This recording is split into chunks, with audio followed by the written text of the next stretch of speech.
दास मार्ग पर आप दोनों का घर है, आप 4.5 साल बाद उनके घर पे गए, तो ये जो जातियों वाला और खास तौर पर ब्राह्मणों की नाराजगी, मैं आपकी जात की बात नहीं कर रही हूं और उसका असर नहीं बता रही हूं इसे, लेकिन क्या ब्राह्मण इस बार एलिनेटेड फील कर रहा है और आप वो इस बात से थक गए हैं कि आप लोगों ने उनको फॉर ग्रांटेड लिया हुआ है कि अगली जाति तो हमारे लिए वोट करेंगे? देखिए, उत्तर प्रदेश की जनता वंशवाद और जातिवाद से ऊपर उठ चुकी है। अच्छा, और दूर की बात थी 1990 के दशक की उस त्रासदी को उत्तर प्रदेश की जनता भूली नहीं है, जिस वंशवाद और जातिवाद की राजनीति ने उसके सामने पहचान का संकट दे दिया था। और ये पहचान का संकट हमारे युवाओं के सामने और आज का जो प्रौढ़ है उसके सामने सर्वाधिक आया था।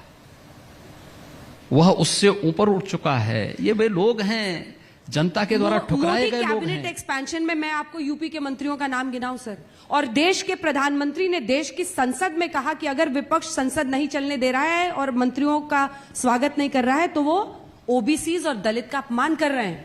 ये देश के प्रधानमंत्री ने कहा। ये सच है। ये कास्ट कार्ड नहीं है। देखिए, कास्ट कार्ड नहीं, सवाल ये है कि जिन लोगों को मंत्रिमंडल में शामिल किया गया है, आपको इस बात की जानकारी होनी चाहिए कि संसद के सत्र के शुभारंभ में प्रधानमंत्री जी के द्वारा अपने नए मंत्रियों का परिचय संसद से कराया जाता है और यह एक कार्यक्रम संसद का होता है, संसद की कार्यसूची का यह विषय होता है और उस विषय के तहत ये सब कार्यक्रम संपन्न होते हैं। हम आभारी हैं प्रधानमंत्री जी के कि उन तबकों को प्रतिनिधित्व मंत्रिमंडल में मिला है जिन तबकों को कभी भी अवसर नहीं मिल पाया था देश के अंदर सत्ता प्रतिष्ठान के महत्वपूर्ण पदों पर जाने का। और अगर उनको प्राप्त हुआ है तो हम उनके बारे में क्या कहेंगे? ये नहीं कहेंगे कि भाई फलाने इन लोगों का हम परिचय कराने जा रहे थे लेकिन इन्होंने परिचय नहीं होने दिया है। उस तबके के लोगों में जो विश्वास आता ये उसके प्रति है, ये किसी जातिवादी राजनीति के लिए नहीं है। ये उन लोगों की हम बात कर रहे हैं जिन लोगों ने उत्तर प्रदेश की राजनीति को वंशवाद और जातिवाद के दायरे में कैद करके उत्तर प्रदेश के सामने पहचान का संकट खड़ा किया था।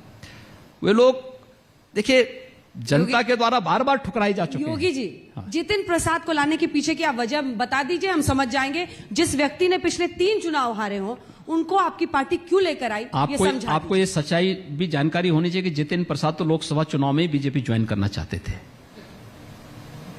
जितिन प्रसाद तो लोग चाहते तो बहुत लोग हो। मैं क्या कह रहा हूं ना, अब ये देखिए ज्वाइनिंग तब हो पाती जब दोनों में सहमति हो।